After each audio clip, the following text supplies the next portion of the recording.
In this video, I will show you how to change the screen timeout in Windows 11. So first, right-click the Start button. In the menu that appears, select Settings.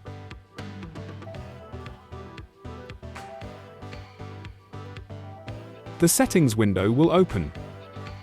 By the way, subscribe to our channel to see more useful videos. Let's continue. Here, click on the System section. Then, click on Power and Battery. Next, click on Screen, Sleep, and Hibernate timeouts. The sleep and screen timeout settings will appear. Depending on what you want to configure, whether the device is running on battery power or plugged in, you can choose the time after which your PC will go to sleep or turn off the screen. To do this, click the drop-down button to the right of the setting and select your preferred option.